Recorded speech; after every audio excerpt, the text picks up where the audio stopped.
Bonjour à toutes et à tous et bienvenue sur Choc FM 105.1, c'est Franco Raptors, votre rendez-vous tous les samedis à 13h et en rediffusion sur toutes vos plateformes de podcast et bien sûr en vidéo sur YouTube. C'est Mike Laviole et Patrick Bizindavi. Salut à toi Patrick. Salut Mike, salut à tout le monde.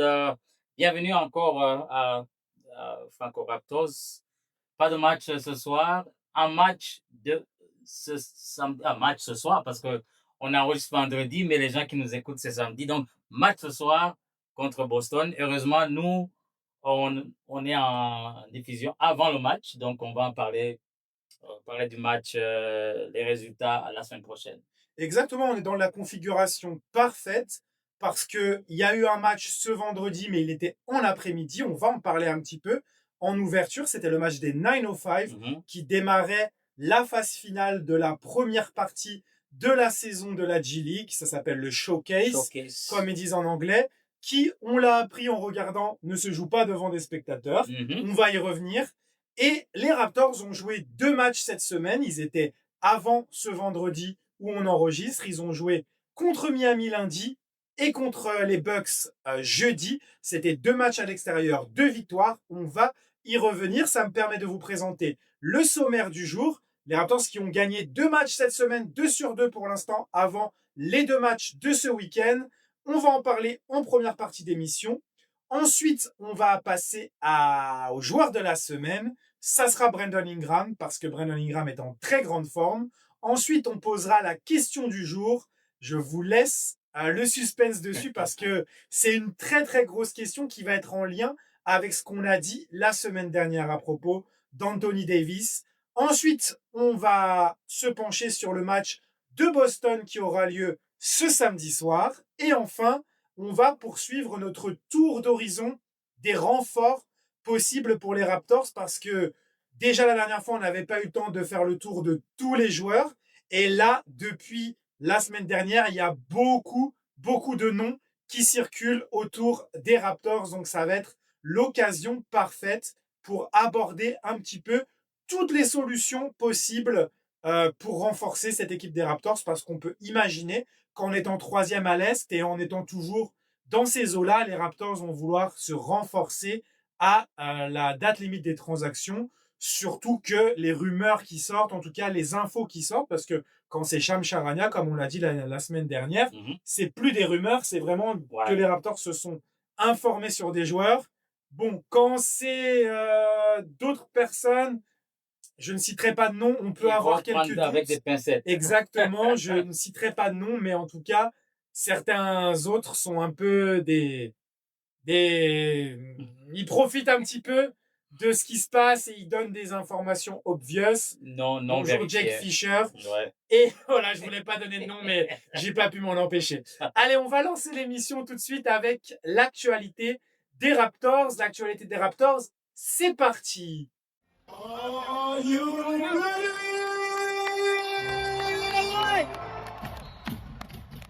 Et avant de commencer avec l'actualité des Raptors, je voulais parler rapidement de l'actualité des Raptors 905 parce que c'est l'actualité la plus chaude.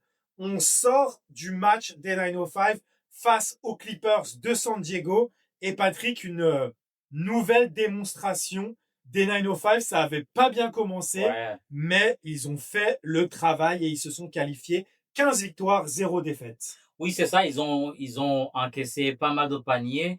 Moi, quand j'ai commencé à regarder le match, en quelques minutes, ils avaient encaissé 18-2. Et en ce moment, c'était 26-5, 26-6. Mais je savais que j'étais confiant qu'ils allaient venir. Et donc, petit à petit, pour les gens qui nous écoutent, Mike peut être chez lui, je peux être chez moi. On regarde le même match, mais on garde contact. On en discute à distance. Et puis, Mike disait, s'ils peuvent être à moins 10 avant la pause, on est bien. Et 2 minutes après, ils étaient à moins 8. Moins 8 à la fin du premier quart-temps. À la fin du premier quart-temps. Donc, on s'est dit, oui, ça va aller. Et puis, la deuxième partie, c'était un autre match. Là, ils ont fait un switch et leur défense a été impeccable. Donc, ils étaient vraiment très, très bons.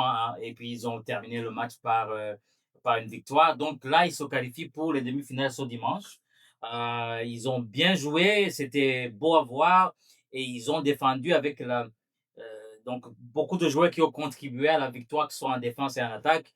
Et puis, toi et moi, on a renforcé justement l'idée que AJ Lawson a un niveau supérieur à la G-League. Il est vraiment un joueur NBA. Donc, il a été excellent.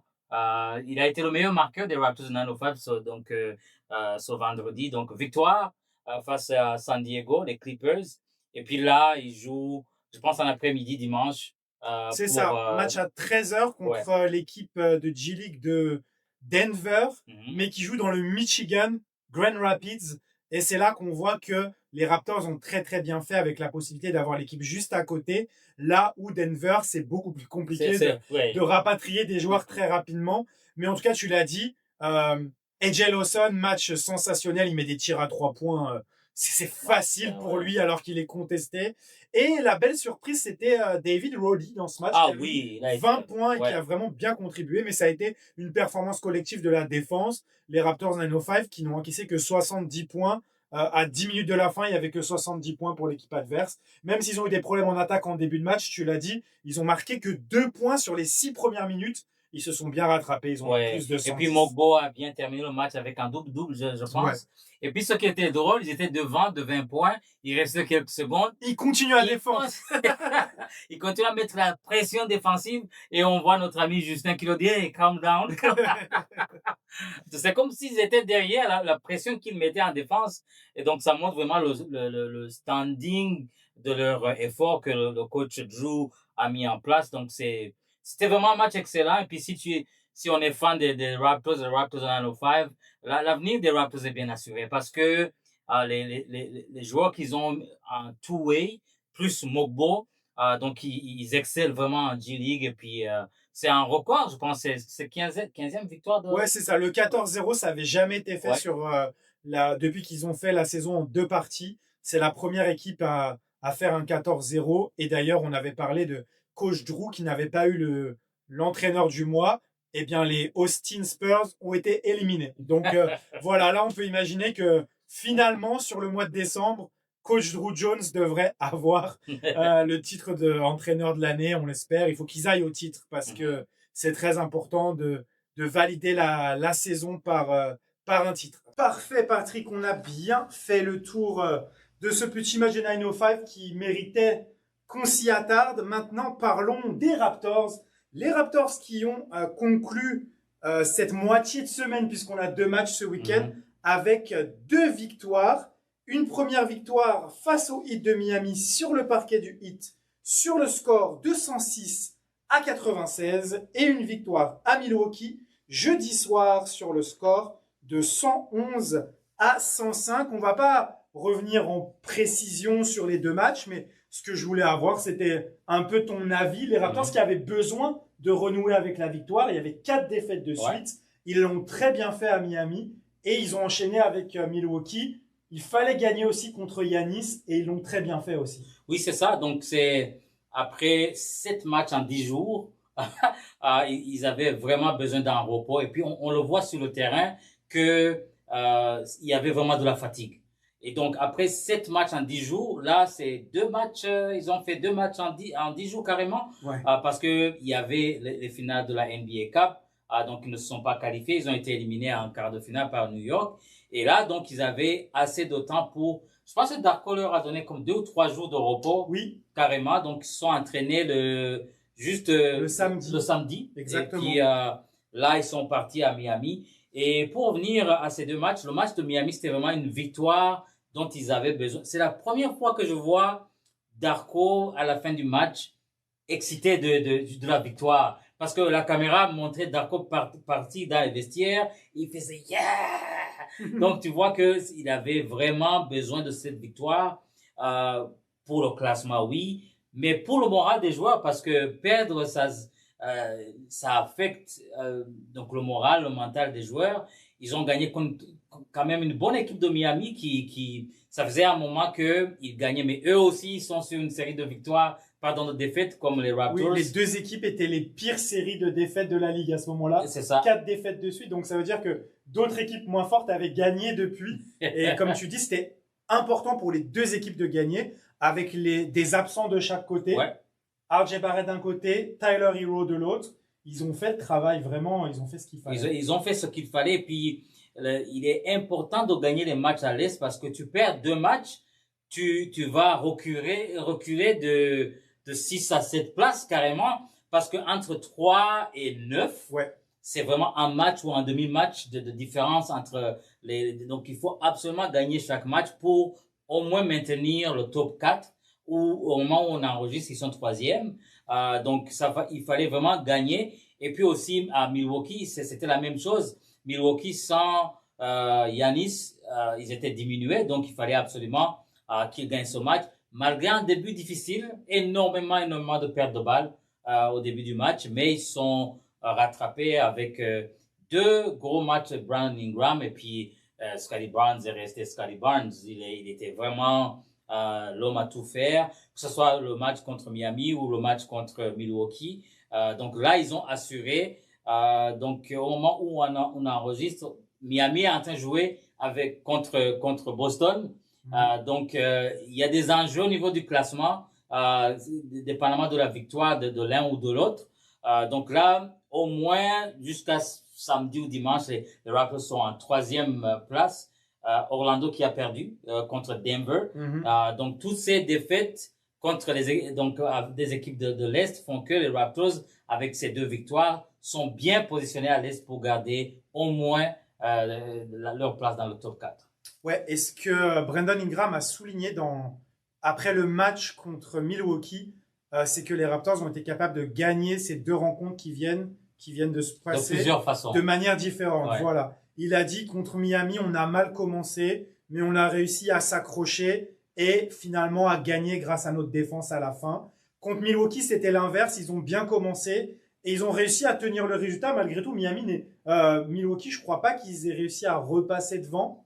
Peut-être, mais pas de beaucoup et pas longtemps. Beaucoup, ouais. Et les Raptors qui ont bien géré malgré tout la fin du match. Et moi, ce que je voulais souligner, on en parlait hors antenne tout à l'heure, il y a un sentiment que je retrouve en regardant les Raptors cette année que je n'avais plus depuis 2019-2020, exactement, depuis il y a bien longtemps.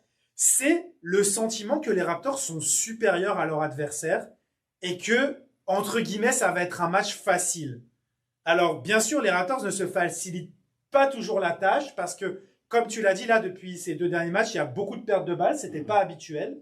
Mais on a le sentiment que si les Raptors se mettent à jouer sérieusement, à défendre, à être précautionneux avec le ballon, ça va passer. Et que ce soit contre Miami ou contre Milwaukee, j'ai vraiment eu ce sentiment sur ces 2 matchs-là. Et aussi depuis le début de la saison, à part contre les Hornets, les 2 matchs contre les Hornets, j'ai l'impression que les Raptors, à chaque fois, en fait, quand ils doivent gagner le match, quand sur le papier, ils sont supérieurs à l'équipe adverse, même si c'est pas toujours bien fait, même si c'est pas toujours un gros écart, ils arrivent à gagner ces matchs-là et c'est pour ça qu'ils ont ce bilan. Est-ce que tu as le même sentiment que moi? C'est exactement le même sentiment que j'ai, parce que on voit que même les matchs qu'ils ont perdus, c'était pas de beaucoup. Oui. Sauf les Hornets, il y a un moment où ils étaient vraiment fatigués, et il n'y avait pas vraiment cet esprit d'aller se battre. Mais les autres matchs, les matchs qu'il faut gagner sur papier, ils les gagnent. Et comme les matchs qu'ils ont perdus, même si des fois ils commencent derrière, ils parviennent à remonter jusqu'à ce que en 4e quart-temps, le match est vraiment serré et le score est serré à la fin. Donc on a l'impression que ils veulent gagner. C'est vraiment à l'inverse de l'année passée où ils étaient en développement, comme il le disait. Donc ils veulent vraiment gagner. Ils ont les joueurs qu'il faut pour gagner. Ils sont à quelques joueurs près pour vraiment aller plus loin. Et surtout, tout ça, malgré l'absence de RJ, malgré l'absence de Yak qui joue un match sur 2, ils parviennent à trouver les moyens par leur défense, par leur adresse des fois, à pouvoir être dans le match et battre les équipes qu'il faut battre. Donc, je pense que j'ai le même sentiment que toi et c'est le même sentiment que j'ai avec les Nano 5. Eux, c'est à un autre niveau parce que ils ont gagné 14 matchs de suite. Mais chaque fois, on a le sentiment que même s'ils sont derrière, ils ont les moyens de revenir, soit par la défense, soit par Ingram qui fait sa magie et que ça marche. Donc, je trouve que ils vont avoir une bonne saison et coach Darko parvient à imposer son système et ça marche. Et ça fait du bien d'être fan des Raptors, enfin. Ouais.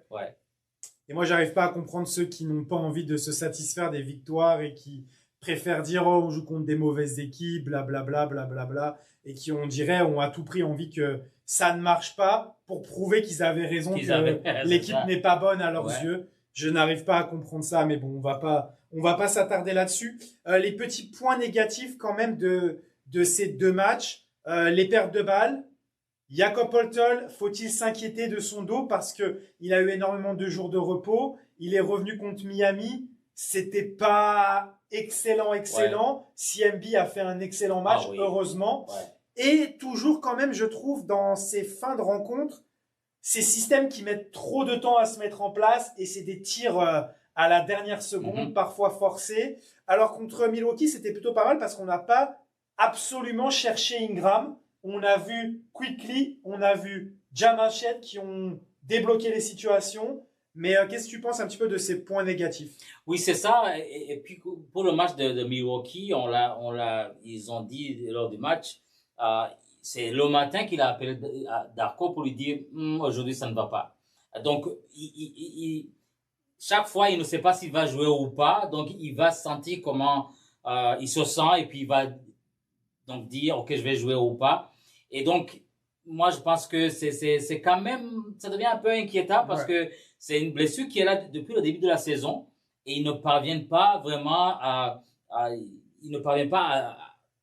être disponibles à chaque match. Donc je pense que donc c'est sûr ils vont faire des démarches pour avoir des renforts au niveau du poste 5 parce que c'est un des points négatifs comme tu le dis, l'absence de Yak ça se voit, c'est même plus que l'absence de RJ. Parce que RJ, ils ont des remplaçants qui peuvent combler quelques trucs ici et là, mais Yak au poste 5, les remplaçants qu'ils ont, ils n'ont pas la même taille, ils n'ont pas donc le même IQ du basket pour aider les Raptors. Donc je pense que s'il y a des points à combler, c'est vraiment le poste 5 parce que on ne sait pas s'il va jouer ou pas et s'il joue, quel sera son niveau de pouvoir être compétitif.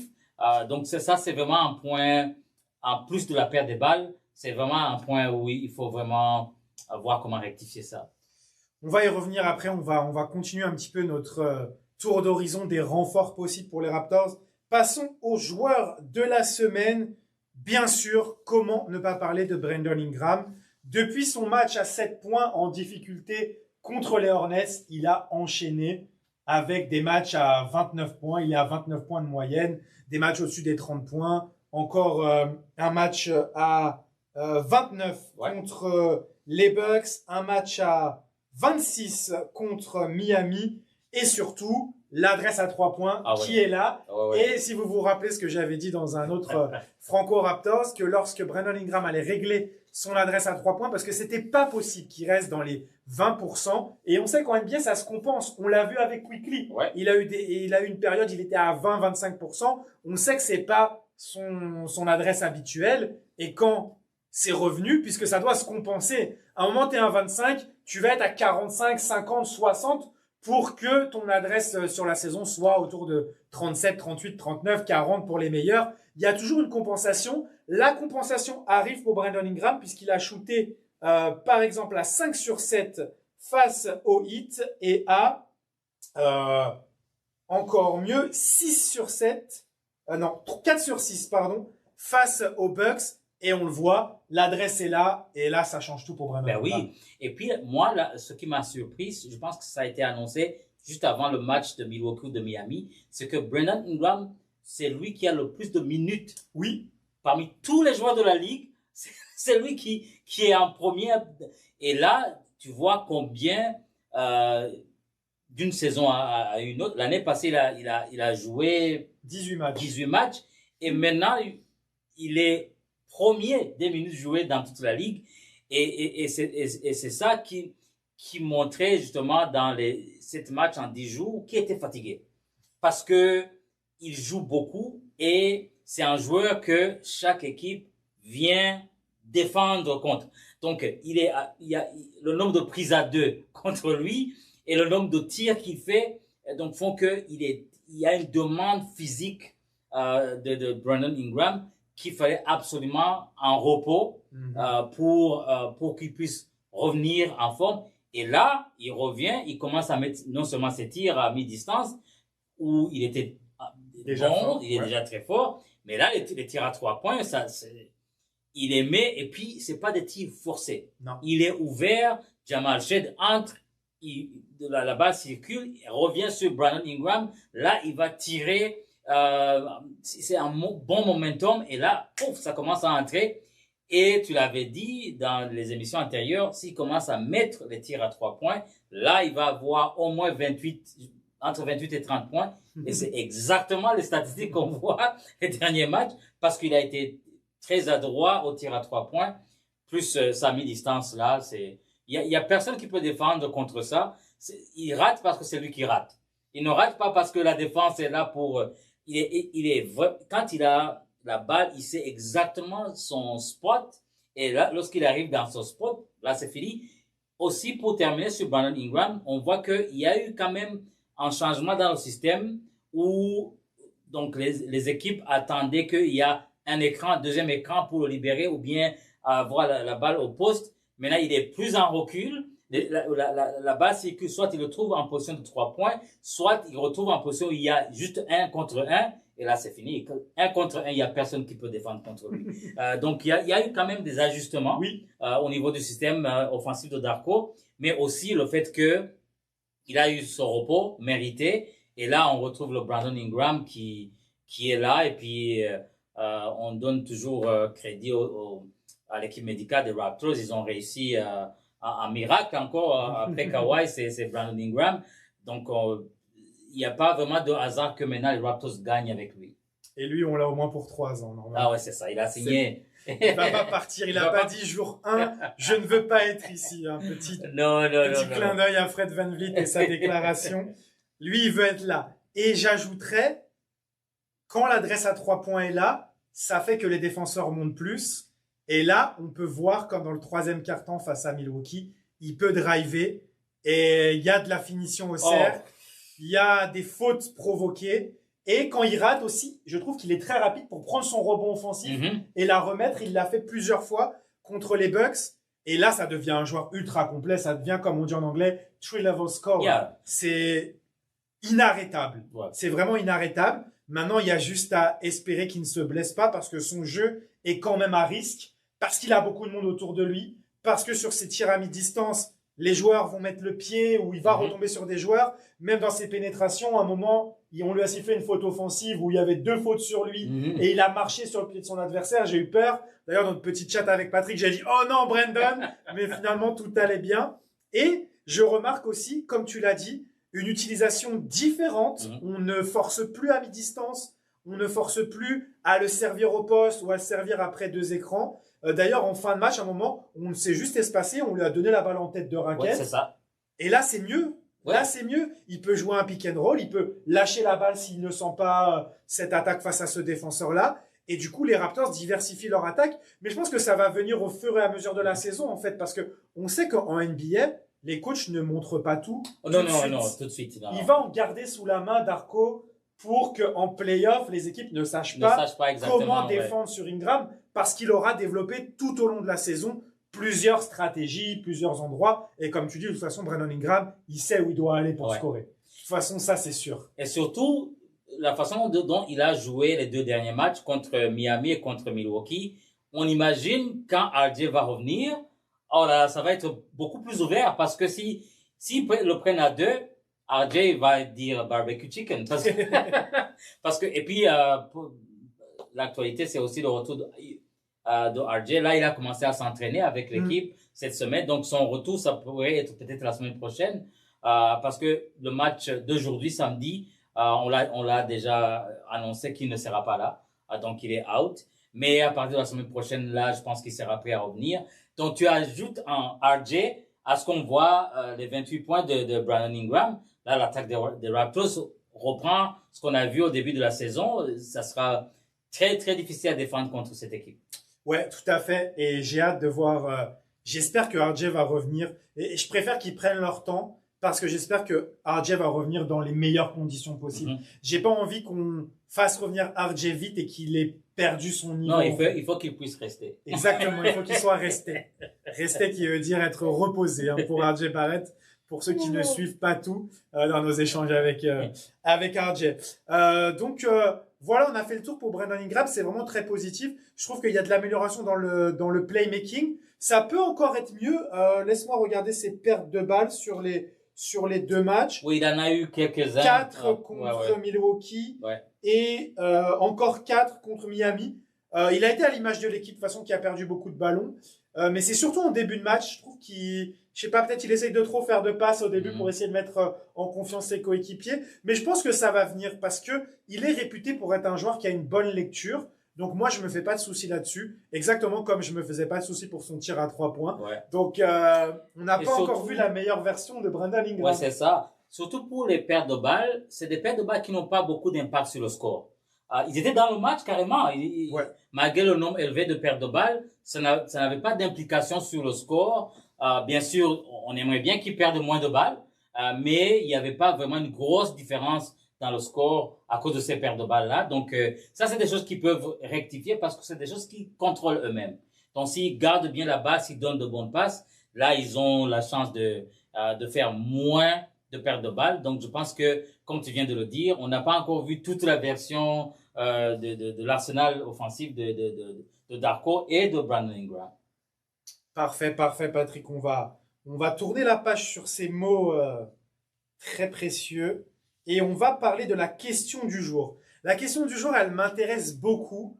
J'ai hâte d'avoir ton avis parce qu'on a entendu parler de gros transferts. On va en parler juste après. On en a parlé la semaine dernière. On n'était pas super chaud pour Anthony Davis, forcément, parce qu'on disait que peut-être si on doit transférer quickly, est-ce qu'on a suffisamment de joueurs sur la ligne arrière pour aller jouer un titre, etc. Parce que clairement, si tu recrutes Anthony Davis ou un gros joueur, c'est pour aller au titre. Ouais.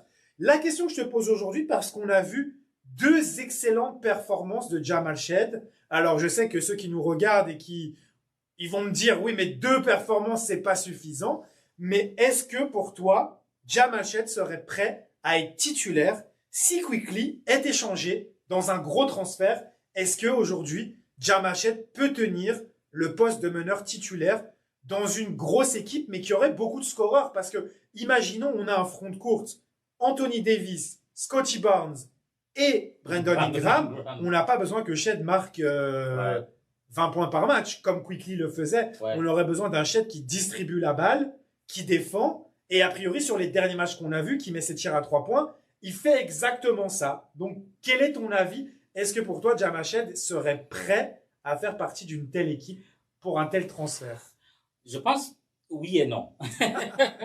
Oui, parce que je pense qu'il a la capacité de diriger une équipe en tant que meneur. Il le fait très bien.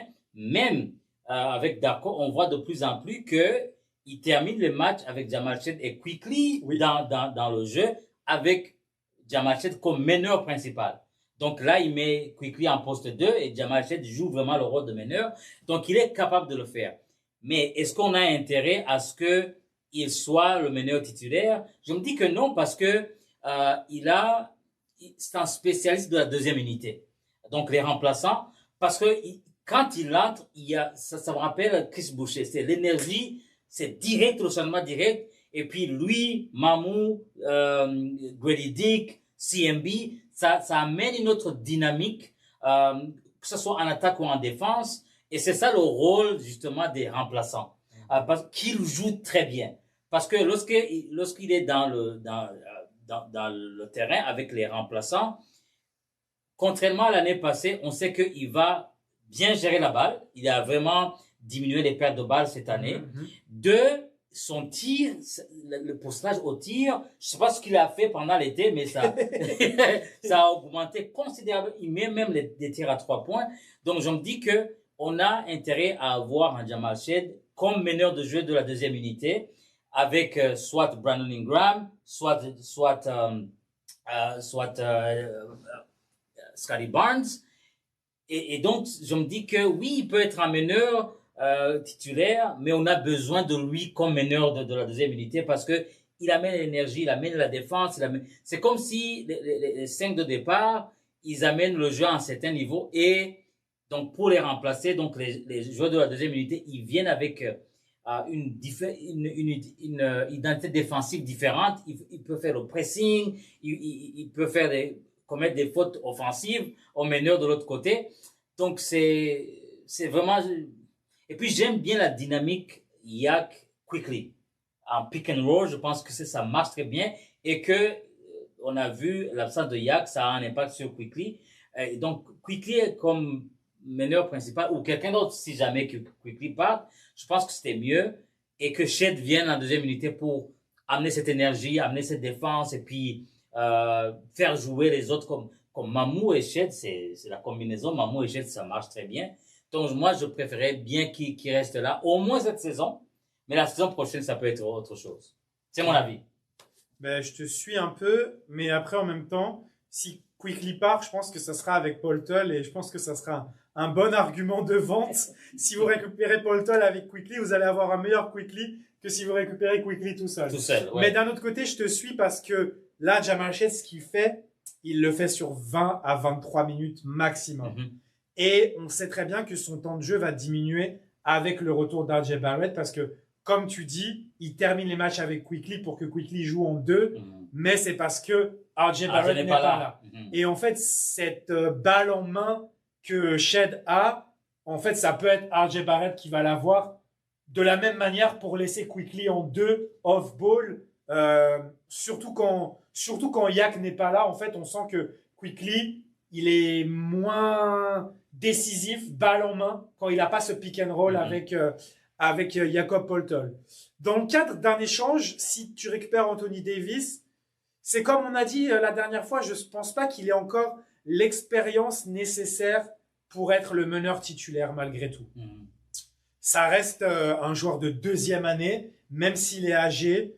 Et je pense que, comme on l'a dit, la timeline, la ligne de temps ne coïncide pas avec un niveau de jeu qu'apporterait Anthony Davis et la nécessité de jouer le titre tout de suite. Je pense que si tu récupères Anthony Davis, il y a encore un trade à faire pour avoir un meneur de jeu expérimenté. Ouais. Qui ne coûte pas cher, mais un meneur de jeu expérimenté du type O'Connell. Ouais. Tu n'auras pas O'Connell parce que les Pacers ne vont pas le lâcher, mais il faudrait trouver un joueur de ce type. Je n'ai pas réfléchi à quel nom, à qui, mais en tout cas, selon moi, si tu fais le transfert d'Anthony Davis, puisque apparemment les Raptors seraient dessus, c'est pas fait bien sûr, mais c'est forcément que tu vas lâcher Quickly, Jakob Poeltl ou Quickly et RJ Barrett. Tu vas devoir lâcher 2 gros salaires de l'équipe. Mais en tout cas, pour moi, pour répondre à la question, je pense que Jamal Shead, malgré tout ce qu'il montre actuellement, c'est pas son année encore. Ouais. Si c'était dans 2 ans, peut-être, avec vraiment, il aurait prouvé au fil du temps, au fil des répétitions, là, peut-être, j'aurais pas le même discours. Mais comme on l'a dit la semaine dernière, je vais pas changer d'avis sur la semaine dernière. Je pense que la timeline n'est pas la bonne par rapport à Shead, à Jacoby Walter, à Grady Dick, à CMB. En fait, tous ces joueurs-là n'ont pas encore le niveau, que ce soit sur le terrain, mais aussi d'expérience pour accompagner Scotty Barnes, Ingram et Anthony Davis vers le titre. Il y aurait beaucoup trop de changements à faire pour que l'équipe soit vraiment compétitive pour aller chercher un titre. Oui, c'est ça. Moi, je pense c'est à l'image de ce qu'on avait en 2019. Ça a pris du temps à Fred VanVleet, Pascal Siakam, Norman Powell de se développer jusqu'à qu'ils soient des joueurs compétitifs en 2019. Ils ont fait la G-League, ils ont été remplaçants, ils ont eu le bench mob. Exactement. Donc, ils ont été développés pendant 2-3 ans. Et puis là, ils étaient prêts en 2019 à voir Kawhi, Kyle Lowry, Ibaka et autres pour aller au titre. Donc, c'est la même chose pour Jamal Shead, Jacoby, Grady Dick, CMB. Ils ont besoin au moins d'une année en plus de jouer comme ils le font maintenant. Et là, si on amène une superstar comme AD ou quelqu'un d'autre, là, ils sont prêts vraiment à prendre le relais. Et on voit Davion Mitchell à Miami, il est devenu le meilleur titulaire parce qu'il a fait son chemin donc avec Sacramento, avec Toronto, pour que maintenant, OK, donc les Miami Heat disent, OK, tu es le meneur principal. Donc, ça prend de l'expérience à NBA pour vraiment être le meneur principal. C'est la même chose que Quickly. À New York, il était remplaçant. Ouais. Il était en deuxième unité et puis il était prêt à aller à un niveau supérieur. On l'a amené aux Raptors, mais c'est sa troisième saison, je pense, avec les Raptors. Donc, ça prend du temps à NBA pour vraiment avoir la confiance, l'expérience qu'il faut pour être titulaire. Donc, Jamal Shead, il peut, mais je pense que c'est encore tôt, comme tu le dis. C'est encore tôt, et si tu récupères une superstar que tu veux jouer le titre tout de suite, c'est pas suffisant. Ça serait bon en sortie de banc, toujours en sortie de banc, mais ce serait pas suffisant pour être un meneur de jeu titulaire dans une équipe qui veut jouer le titre. Non, je pense que c'est encore tôt. On est d'accord, et là-dessus, on va se quitter pour une petite pause, et on se retrouve après pour parler du match de Boston et pour parler de tous les noms qui circulent autour des Raptors pour se renforcer à la date limite des transactions. Vous êtes toujours sur Choc FM 105.1, c'est Mike Laviole et Patrick Bizindavi. Pour Choc FM, on se retrouve dans un petit instant. À tout de suite. Nous sommes en pause. Si vous appréciez l'émission, pensez à vous abonner à notre chaîne YouTube de Choc FM. Activez la cloche pour ne rien manquer. Likez et commentez. Vous pouvez aussi retrouver ce podcast en rediffusion sur toutes les plateformes. Le nom, c'est bien sûr Franco Raptors avec vous, Patrick Bizindavi et Mike Laviole, toutes les semaines, les samedis, à partir de 13h sur Choc FM. Nous sommes de retour, vous êtes toujours sur Choc FM 105.1, Franco Raptors, l'épisode 13 de la saison 2 avec Mike Laviole, moi-même et Patrick Bizindavi. On va parler du match à venir ce soir, ce samedi soir.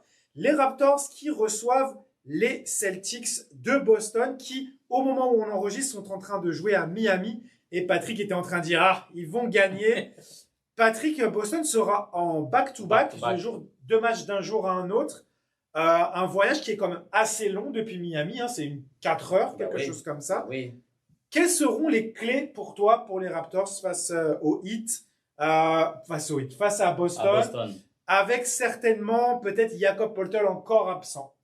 C'est ça que j'allais dire. Il faut vraiment Jakob Poeltl pour bien jouer contre Boston. Et ils sont venus ici, ils nous ont battus ici. Donc, il y a quand même une situation où on doit prendre notre revanche. Mais quand même, c'était pas dans la même situation. Ils sont venus ici, les Raptors étaient vraiment dans cette foulée de cette match en 10 jours. Donc, ils vont trouver une équipe de Raptors bien reposée parce que entre donc le match contre Miami, ils avaient eu de repos et puis ils ont joué contre Miami, ils ont attendu 2 ou 3 jours pour jouer contre Milwaukee et là donc ils ont encore eu une journée de repos et ils auront Boston en back-to-back et je pense que ça c'est vraiment important d'attaquer dès le départ. Ça va être vraiment la clé du match de augmenter le rythme parce que ce serait une équipe fatiguée. Je me dis que ils jouent vendredi soir, donc ils vont prendre l'avion vendredi soir pour arriver ici 3 heures du matin. Et là, ils jouent le même jour. Donc, je pense que l'aspect fatigue, l'aspect aussi d'être chez soi. Donc, les Raptors seront à Scotiabank Arena. Mais il faudra vraiment qu'ils attaquent dès le départ parce que les Celtics, lorsque ça commence à mettre les 3 points, c'est très difficile à remonter contre eux. Donc, défendre contre les tirs à 3 points. La présence de Yak, c'est vraiment important. Et puis, le fait qu'ils soient en back-to-back, augmenter le rythme, pouvoir les fatiguer en première dès la rentrée. Je pense que ce sera les clés de la victoire contre Boston Celtics. Il va falloir défendre le tir à 3 points.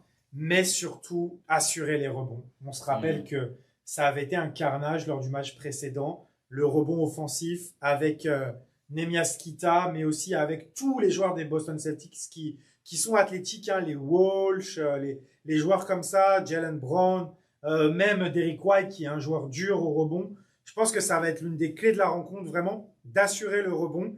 Et puis offensivement, je pense qu'on va avoir un Brandon Ingram qui va avoir envie de continuer sur sa lancée. Scottie Barnes, il va falloir qu'aussi il soit agressif. Je pense que ça a été l'une des clés avec Scottie Barnes sur ces derniers matchs, c'est qu'il est agressif. On le voit, il drive au panier, il fait des passes décisives. Il n'a pas besoin, comme je l'ai dit sur les réseaux sociaux, et j'étais content, ça a été repris même par des anglophones.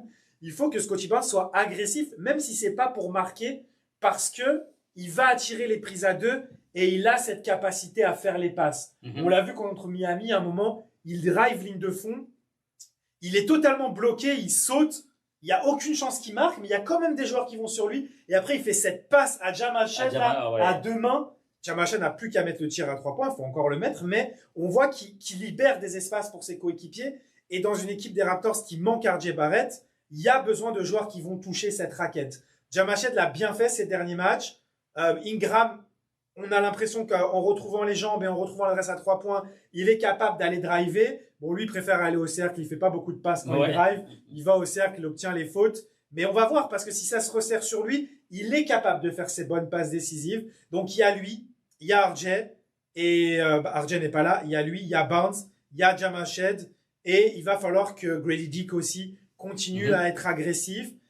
Et j'ai envie de noter un truc aussi qui m'a un peu énervé contre Milwaukee, faire les bons choix en contre-attaque. Ah oui. Parce que beaucoup de paniers manqués en contre-attaque, soit parce qu'on fait pas la bonne passe, soit parce qu'on fait la passe, elle est interceptée, ou on rate la finition parce qu'on n'y va pas assez dur, comme Jacoby Walter. Je pense que contre Boston, ça ne va pas faire de cadeau si les Raptors ne marquent pas ces points faciles en contre-attaque, parce que les Raptors, ça reste l'une des équipes les meilleures en termes de fréquence de contre-attaque. Mais ces derniers temps, les pourcentages de réussite sur les contre-attaques ont baissé parce qu'on ne fait pas les bons choix. Donc, je pense que c'est important. C'est une des clés de la rencontre. Oui, absolument. Et puis les contre-attaques, ça dépend aussi de la défense. Donc, il faut vraiment qu'ils continuent à être très agressifs en défense pour justement faire à ce qu'il y ait des pertes de balles de l'adversaire. Et là, ça court. Bien sûr, ils avaient beaucoup plus un bon pourcentage de contre-attaque à cause de RJ Barrett, qui était son jeu en transition, c'est quand même un des meilleurs dans la ligue. Et donc, il faut bien maintenir la défense. Mais Scottie Barnes, ça reste Scottie Barnes. On a vraiment de la chance que jusqu'à présent, il n'y a pas eu de blessure de Scottie Barnes et de Brandon Ingram. Donc, les deux ont joué tous les matchs des Raptors jusqu'à présent. Donc, ça reste quand même un point positif. Et donc, lorsqu'ils sont là, et puis avant la saison, on s'inquiétait comment est-ce qu'ils vont être complémentaires. Mais là, c'est un duo qui marche très bien et ils connaissent bien leur rôle. Lui, Barnes, il fait tout. Et quand on a besoin d'un panier, il sait qu'il y a un monsieur qui s'appelle Barnes, qui s'appelle Ingram, qui va juste donner la balle, il va mettre le panier. Mais je pense que oui, c'est vrai, contre Milwaukee, il y avait beaucoup de contre-attaques qu'ils ont raté. Et puis, des fois, je trouve que Jamal forçait un peu pour aller. Alors, la dernière fois à la Scotiabank Arena, tu as dit Jamal pense qu'il a 2 mètres. Parce que chaque fois qu'il entre dans la raquette, il y a des grands pivots là, et puis il décide de foncer. Mais non, ils vont contrer ces tirs.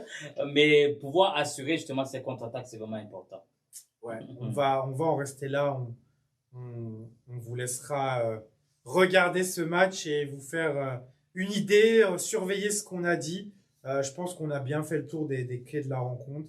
Mais c'est clair que ça ne sera pas le même match s'il y a Poeltl ou pas. Mais au jour où on enregistre, il est questionnable. Donc, on sait que c'est rare que les joueurs passent de questionable à disponible. Le matin, ça peut passer à probable, mais c'est très rare. Mais on a l'impression aussi qu'avec Yak, ça peut vraiment changer d'un jour à l'autre. C'est pour ça que c'est inquiétant d'un côté parce que, comme tu l'as dit tout à l'heure, ils n'ont pas l'air de pouvoir soigner ça. On a l'impression que ça va dépendre de comment Yak se réveille. Et on a l'impression que ça peut même évoluer au sein d'un même match parce qu'on a vu des matchs où Yak, en première mi-temps, il est l'ombre de lui-même. et en deuxième mi-temps, ça a l'air d'aller mieux ou vice-versa. Donc, c'est quand même hyper compliqué. Donc, dans tous les cas, Mamoukelashvili et Colin Murray-Boyes auront un rôle très, très important à jouer. Mais collectivement aussi, je pense que le rebond va être très, très important. Mais collectif, parce qu'on sait que quand une équipe tire beaucoup à 3 points, les rebonds, ils sont longs la plupart du temps. Et c'est souvent même des Pritchard qui vont chercher les rebonds offensifs pour Boston. Et dans ces cas-là, c'est pas de la technique, c'est juste en vouloir plus que l'adversaire. Donc, on espère que les Raptors, en étant reposés, plus reposés que les Celtics, vont aller chercher cette victoire. Ça ferait 3 victoires de suite avant d'aller à Brooklyn le lendemain. Là, ce seront les Raptors qui seront en back-to-back, mais normalement, Brooklyn, c'est abordable. Ça devrait marcher. Un autre point important à souligner, c'est que durant les défaites des Raptors, on voyait qu'il y avait moins de circulation de la balle.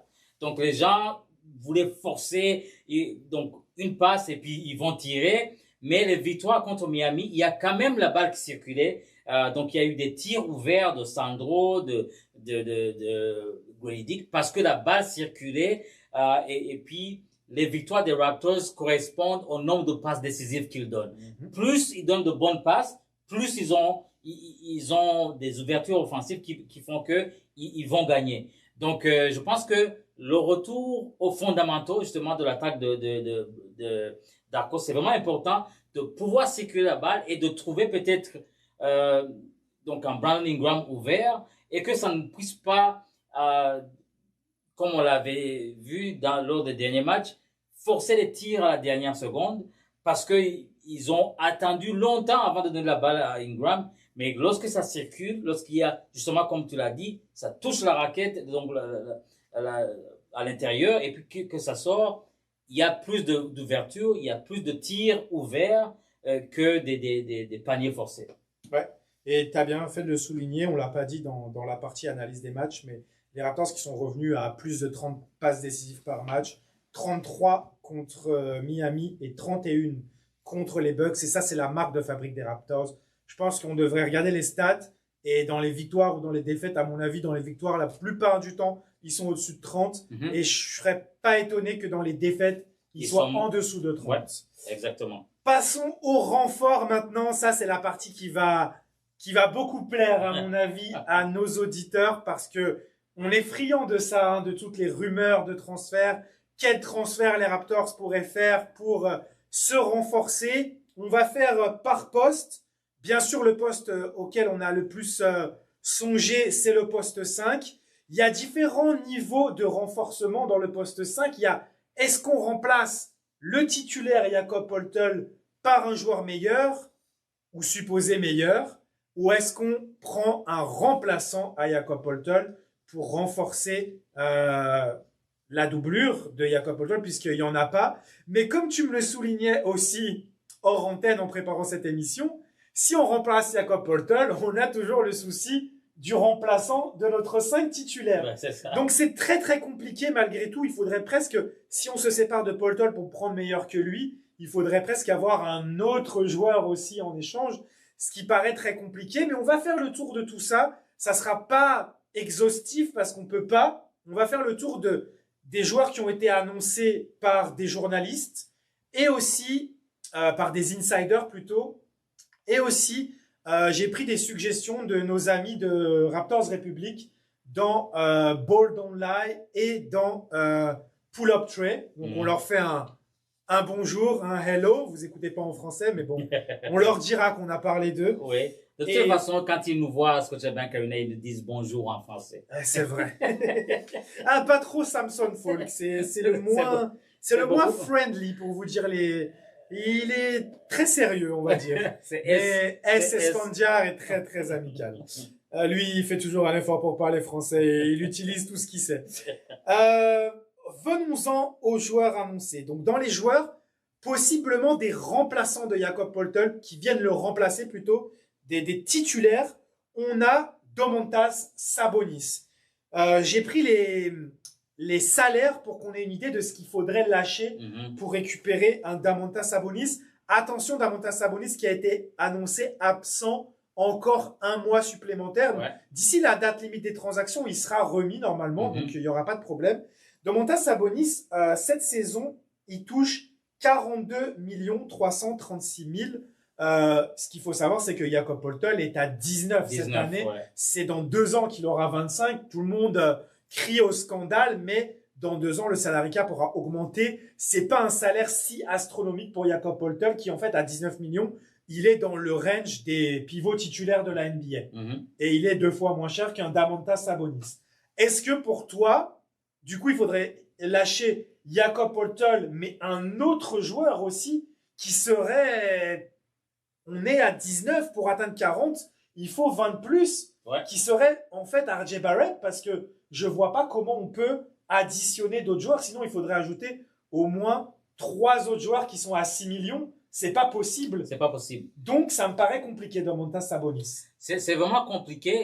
Et en réfléchissant, en t'écoutant, je me dis, est-ce qu'il y a moyen de faire comme Denver?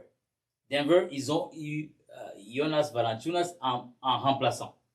Donc, bon, personne ne peut remplacer Jokic. Là, on sait. Là, ils n'avaient pas cette question à se poser. Est-ce qu'il y a une situation où on peut garder Yak et amener un autre pivot, comme Sabonis, et Yak devient remplaçant? C'est faisable si tu ne lâches pas Yak dans cette transaction. Donc, mais dans ce cas-là, il faut Quickley, par exemple, plus un joueur du banc qui est à 6 millions. Parce que quand Quickley est à 32, tu lâches un joueur qui est à 6-7 millions. Comme Ochai Agbaji. Comme Ochai Agbaji. Peut-être un autre pour passer au-dessus des 42 millions de Sabonis. Et ça peut le faire. Mais est-ce que tu es prêt à sacrifier ton meneur de jeu titulaire pour avoir un pivot titulaire plus fort en gardant Yak? Et ça revient à la question qu'on s'est posée. De Jamal Shead, exactement. De Jamal Shead, est-ce qu'il devient le titulaire, le meneur titulaire? Et aussi, tu fais des trades à ce que tu aies un meneur remplaçant, parce que si Jamal Shead remplace Quickley dans le 5 de départ, il n'y a plus de remplaçant, et donc celui qu'on a en G-League n'a pas le niveau encore. N'a pas le niveau. Donc, ça, c'est difficile parce que tous les pivots qui sont là, ils sont chers. Les salaires.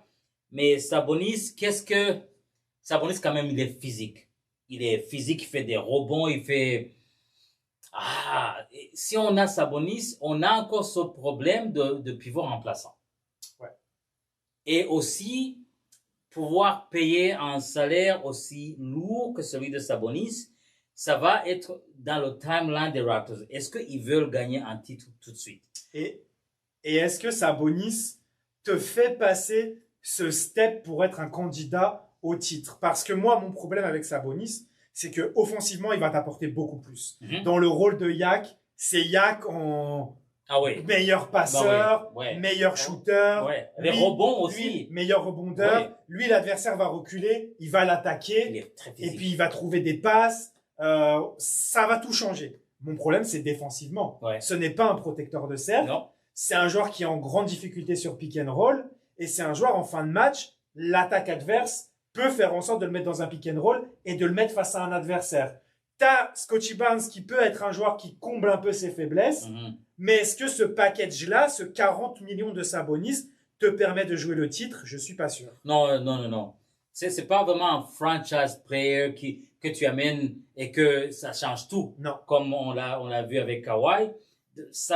Non. Et puis, à mon avis, je sais pas Bobby, je sais pas ce qu'il a dans sa cuisine, mais je pense que les Raptors n'ont pas intérêt à aller aujourd'hui vers le titre. C'est ce qu'on disait avec Davis. Oui, c'est ça. C'est une progression. Donc, ils ont dit, OK, on va lâcher tout. On va lâcher OG, on va lâcher Pascal, tout le monde. On va reconstruire. Donc, ils ont reconstruit. Ils ont eu le pic qu'ils voulaient. L'année passée, ils ont développé. Là, ils veulent dire, avec ce qu'on a, on peut aller au playoff. On va faire un petit ajustement pour avoir du renfort côté pivot remplaçant. Mais on va voir ce que cette équipe peut donner. Mais l'année prochaine, avec l'expérience, avec les jeunes qui ont 2-3 ans d'expérience, là, on peut peut-être aller au niveau supérieur. Mais Sabonis, je ne vois pas que c'est quelqu'un qui va vraiment faire une grosse différence, de sorte que, oui, on peut faire les playoffs, mais aller au titre, Non, moi je suis d'accord. Non. Non, parce que là, il faut aller battre New York, il faut aller battre Boston et autres. Sabonis, est-ce que ça va faire une grande différence? C'est pas 4 à New York. Non. Non, à mon avis, non. Et puis, côté salaire aussi, les Raptors, traditionnellement, ils n'aiment pas aller dans les taxes, sauf si ils vont vers le titre. Donc, je me dis que Sabonis, ça me surprendrait en tout cas. Alors, un autre profil qui pourrait être un pivot titulaire, et il faudrait discuter si tu gardes Yak ou pas en tant que doublure, ou tu les mets même en concurrence, comme on avait pu faire entre Ibaka et Jonas Valanciunas, c'est Ivica Zubac. Alors, Ivica Zubac, lui, par contre, il t'apporte de la dureté au rebond, de la protection de cercle, de la finition, moins en finesse que Yak, mais tout aussi efficace. Lui aussi, quelques problèmes, par contre, moins latéral que Paul Tull pour le faire sortir sur des pick and roll. On sait que parfois les Clippers en playoff finissaient les matchs sans lui, mais aussi très bon passeur. Donc Ivica Zubac, c'est intéressant parce que lui, il est à 18 millions cette saison, et ensuite il sera à 19 et à 20, sachant qu'il aura 30 ans dans 2 ans. Donc il est plus jeune que Yak. Plus jeune que Yak, ouais. Est-ce que tu fais l'échange, encore faut-il le faire accepter aux Clippers, mais je pense que tu vas devoir mettre des pics et peut-être un jeune en plus, comme ça peut-être tu leur donnes un Ochai Agbaji en plus, comme ça tu dégraisses du salaire, mais je pense qu'eux ils sont dans la taxe aussi, donc c'est compliqué pour eux. Mais s'ils arrivent à le faire, est-ce que Ivica Zubac, tu penses que tu essaierais de l'avoir, soit en échangeant avec Yak, soit en gardant Yak, et là par contre, c'est encore compliqué sans lâcher RJ Barrett en fait, qui est à 27. Dans ce cas-là, ça serait leur donner RJ et ils te rendent Ivica Zubac plus un autre joueur. Qu'est-ce que tu en penses? Je pense que Zubac, c'est un bon profil. Il est plus jeune. Il est même plus physique que Yak, je trouve. Oh, beaucoup plus physique. Beaucoup plus physique. Et puis, il a ce que Yak nous donne déjà. Ouais. Plus ou moins. Et puis, moi, j'ai l'impression que l'équipe qu'on a, l'équipe présente des Clippers, ils ne seront pas ensemble pour longtemps. Non, c'est ça. C'est pour ça qu'il y a une opportunité. Il y a une opportunité de leur donner des pièces pour reconstruire. C'est ça. Moi, si je compare Sabonis et Zubac, je prends Zubac. Moi aussi. je prends Zubac parce qu'il amène beaucoup plus que Sabonis. Et puis, il est grand, il est fort sous la raquette. C'est pas n'importe qui va... Et là aussi, c'est toujours le problème qu'on a. Il nous faudra un pivot remplaçant. Parce que le problème reste le même. Parce que si tu remplaces Yak par Zubac, donc ça va combler, bien sûr, ce que faisait Yak. Mais quand il sort du terrain, il faudrait quelqu'un qui le remplace. Et le problème qu'on a au moment présent, c'est la taille.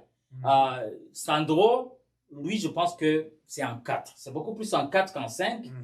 Donc, on a besoin de quelqu'un qui puisse avoir la taille, qui peut aller prendre les rebonds, défendre dans la deuxième unité. Donc, oui, mais il faudra que je pense que la seule transaction Yak-Zubac n'est pas suffisante. Non. Ça va amener à ce qu'il y ait d'autres transactions qui nous amènent en pivot remplaçant. Et j'ai des idées pour des pivots remplaçants. Mais on en revient toujours à ce problème, en fait, dont on a parlé l'autre fois. Je ne sais plus si on en a parlé, mais on en a parlé aussi hors antenne. C'est que les joueurs qui sont dans le range de 20 millions, en fait, il n'y a pas de joueurs des Raptors qui sont dans ce range-là. Ouais. Parce que après Yak qui est à 19, tu passes à 6 millions. 6 millions. Et du coup, ces joueurs-là, tu peux pas les empiler. Parce que si tu fais un Grady à 5,9 millions, plus un CMB à 6 millions, plus un Jacoby à 6 millions, tu te coupes de tes 3 joueurs à potentiel. Ouais. Et tu peux pas faire ça pour un Zubac, en fait. Non. Donc, ça devient problématique. Et comme tu le dis, du coup, il faudrait Yak plus un autre joueur. Mais tu gardes cette problématique d'avoir un pivot remplaçant de grande taille. Et si tu veux avoir Yak et Zubac, ben en fait, le salaire qui vient derrière, c'est RJ Barrett. Et est-ce que tu veux te séparer de RJ Barrett qui, aujourd'hui, te donne l'impression que c'est lui qui fait marcher ton attaque. Ah oui. C'est des questions très très complexes. Parce et heureusement, que c'est Bobby qui doit se les poser. Oui, c'est ça, c'est pas nous. Parce que les matchs où RJ était absent, c'est là où on a vu son importance. Parce que les gens disaient, ah, comment est-ce que ça va? Mais dès qu'il est sorti, on a eu des problèmes en attaque. Est-ce que tu perds RJ pour un Zubac? Donc, tu règles un problème en amenant un autre. Exactement, exactement, exactement. Et donc, du coup, l'autre solution, mais c'est dans le même style parce que c'est à 18 millions la saison, 20 millions, non, 21 millions, c'est un peu plus là. Mais je pense qu'on serait face au même problème. C'est Nikola Vucevic.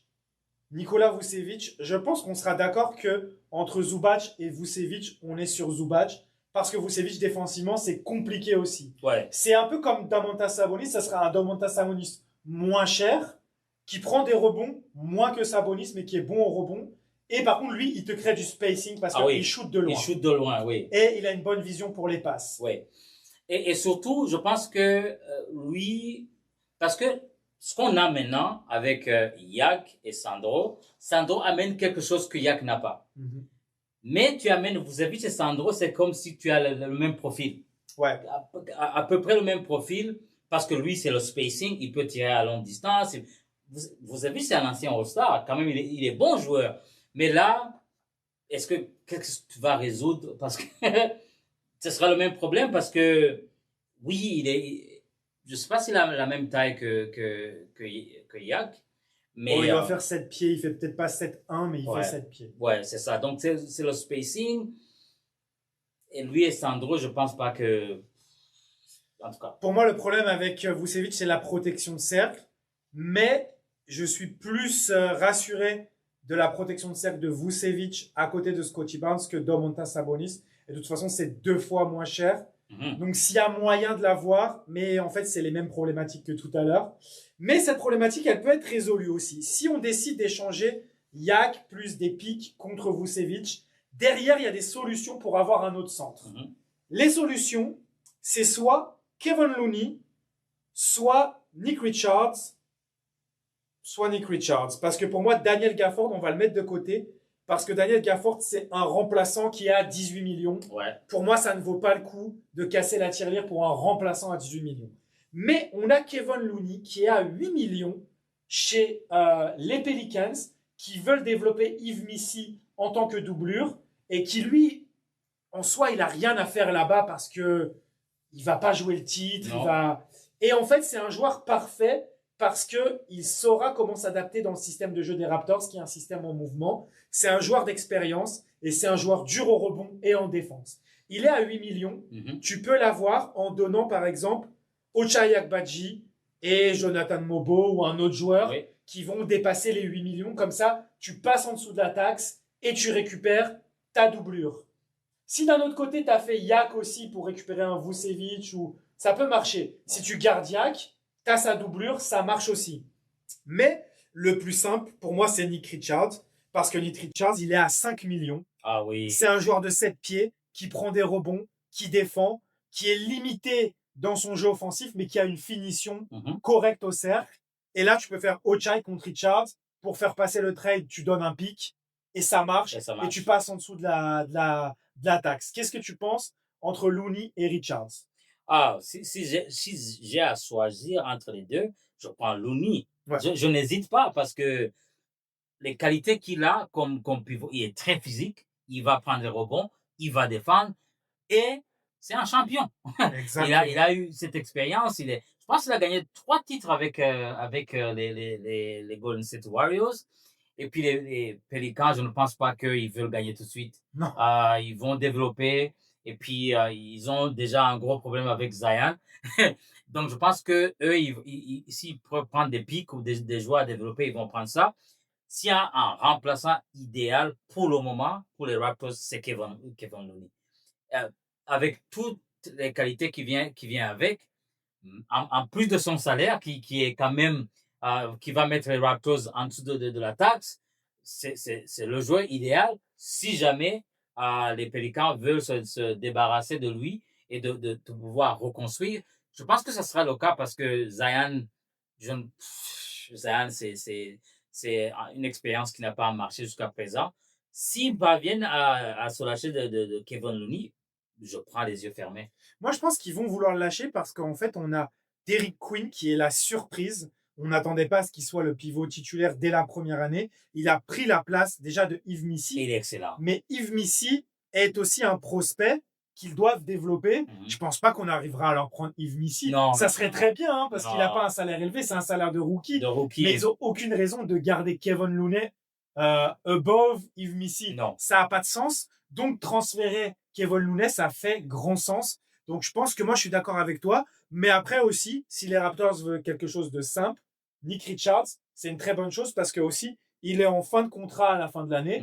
Et au pire des cas, si ça marche pas avec Nick Richards, il le laisse partir. Vu qu'on n'est peut-être pas en année où on veut jouer le titre, Kevin Looney, ça serait bien pour jouer le titre, mais ça serait très bien pour aller en playoff, gagner de l'expérience. Et pareil, tu peux le re-signer après, je pense pour pas cher en plus. Ouais. Peut-être qu'il prendrait moins que 8 millions parce qu'il serait en fin de carrière et tout ça, donc ça serait une très bonne chose. Mais je trouve que les deux, ça serait un joueur à aller chercher.